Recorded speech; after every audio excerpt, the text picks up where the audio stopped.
नमस्कार।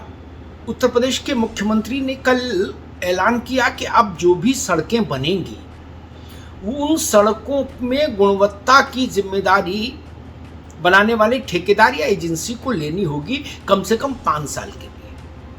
यानी 5 साल के भीतर अगर सड़क की गुणवत्ता में कोई समस्या आई, उसकी क्वालिटी में कोई समस्या आई, सड़क में टूट फूट हुई, तो उसको बनाने वाला ठेकेदार या कंपनी एजेंसी उसके लिए जिम्मेदार होगी और अपने खर्चे पर वो उसकी मरम्मत कराएगी, दुरुस्त कराएगी।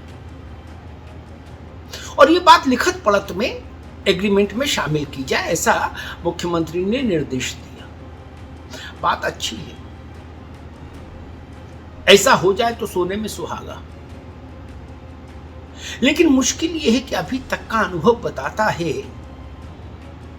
कि देश ने चांद पर पहुंचने में सफलता हासिल कर ली। देश ने परमाणु बम बनाने में सफलता हासिल कर ली। देश में बुलेट ट्रेन चलने को है। देश ने तमाम बड़े बड़े वैज्ञानिक आविष्कारों में दुनिया को चमत्कृत कर दिया। लेकिन अभी तक ऐसी सड़क नहीं बन पाती हमसे जो 5 साल छोड़िए 2 बरसात झेल ले। ऐसी सड़क नहीं बन पाती जो गुणवत्ता के स्तर पर हम कह सकें कि हाँ 100 में 100% नंबर इसको मिलते हैं।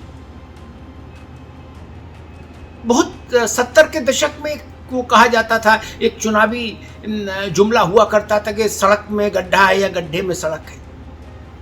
आज भी देश भर में देखिए, चाहे उत्तर प्रदेश में या कहीं देखिए, स्थिति उससे बहुत अलग नहीं है। कुछ शो विंडो शोकेसिंग वाली सड़कों को छोड़ दीजिए, अन्यथा स्थिति क्या है? चलना मुश्किल और सड़क दुर्घटनाओं का सबसे बड़ा कारण सड़कों की गुणवत्ता में कमी है। ऐसा क्यों? हमने तमाम स्मार्ट सिटीज बनाई, ऐलान किया, स्थिति क्या? एक बरसात झेलने की स्थिति में कोई स्मार्ट सिटी नहीं होती। इधर पानी बरसा उधर सिटी डूबी, इधर पानी बरसा इधर गाड़ियां तैरने लगी, जनजीवन अस्त व्यस्त हो गया, पशु भी फंसा, आदमी भी फंसा, वाहन भी फंसा, जीवन फंसा। कागज पर सब दुरुस्त है, सब बढ़िया है, लेकिन जमीन पर क्या है? हम ऐसा क्यों नहीं कर पाए? एक बार मैंने ये प्रश्न देश के एक बड़े राजनेता से किया था कि दुनिया भर में कोई तो देश ऐसा होगा भाई जहां की सड़कें मजबूत बनती होंगी। बोले हाँ जी, बहुत सारे देश हैं, लगभग सभी पश्चिमी देश और विकसित राष्ट्र और तमाम विकासशील राष्ट्र भी ऐसे हैं जहां सड़कें दुरुस्त हैं। तो हमने कहा आप दुनिया भर की टेक्नोलॉजी सीख आते हैं, नासा से लेके आसा तक, वो टेक्नोलॉजी क्यों नहीं सीख के आते यहां हिंदुस्तान में लाने के लिए? प्रश्न तो सरल है लेकिन उत्तर कठिन है। टेक्नोलॉजी सीख लेंगे तो सड़क का खेल ही बंद हो जाएगा। एक बार सड़क बन जाए और 5 साल चल जाए तो 5 साल तक क्या करेंगे ठेकेदार और अधिकारी और तमाम वो लोग जो सड़कों के ही खेल से सरसब्ज होते हैं? क्या करेंगे? इसलिए भी क्या भारत में सड़कें टूटने को अभिशप्त हैं?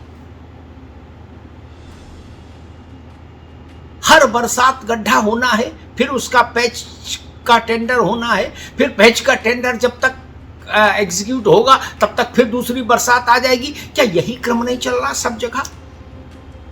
एटा हो, इटावा हो, जालंधर हो, फगवाड़ा हो, विजयवाड़ा हो और चाहे सिलचर हो,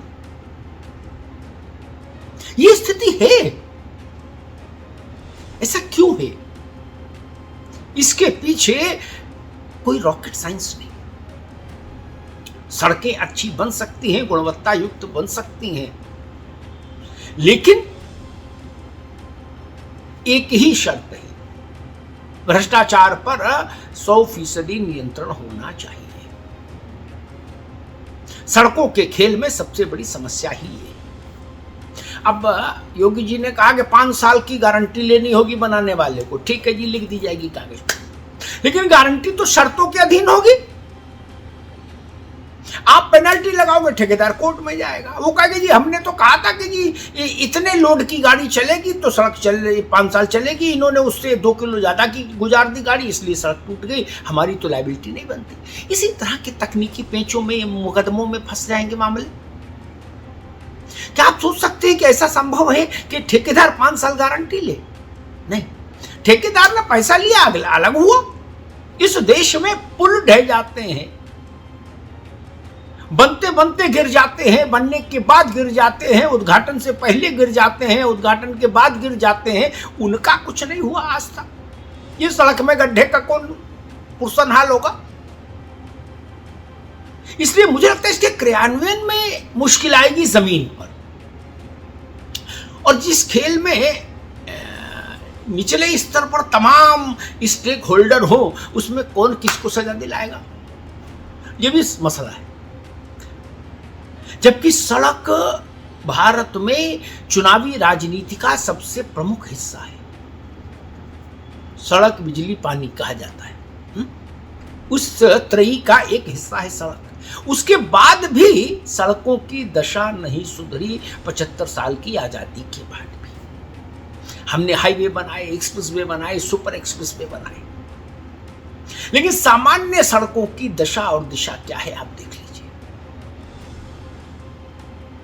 बड़े शहरों में देख लीजिए, छोटों को छोड़िए, छोटों में तो मतलब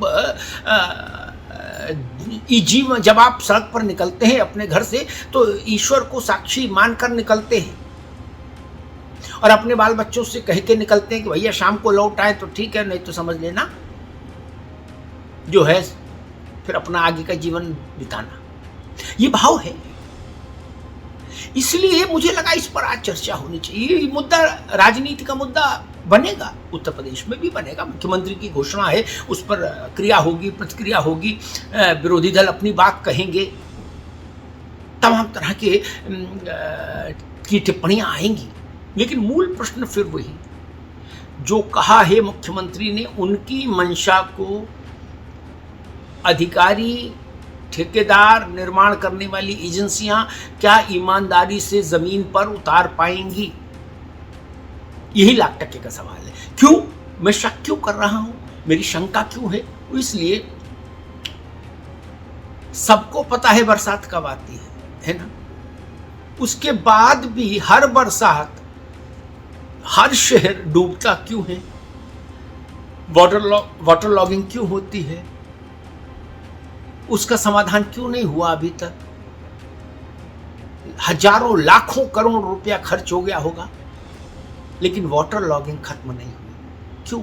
और हर बरसात में यही होता है कि अब की ऐसी व्यवस्था कर देंगे कि लंदन और पेरिस हो जाएगा गाजीपुर, लेकिन होता तो नहीं ना। हर बरसात शहर को डुबो देती है, हर बार डुबो देती है, हर बार बजट आता है, हर बार वादे होते हैं, हर बार घोषणा होती है, फिर वही ढाक के 3 पात। ये बड़ा सवाल है, इस पर सोचना होगा। धन्यवाद।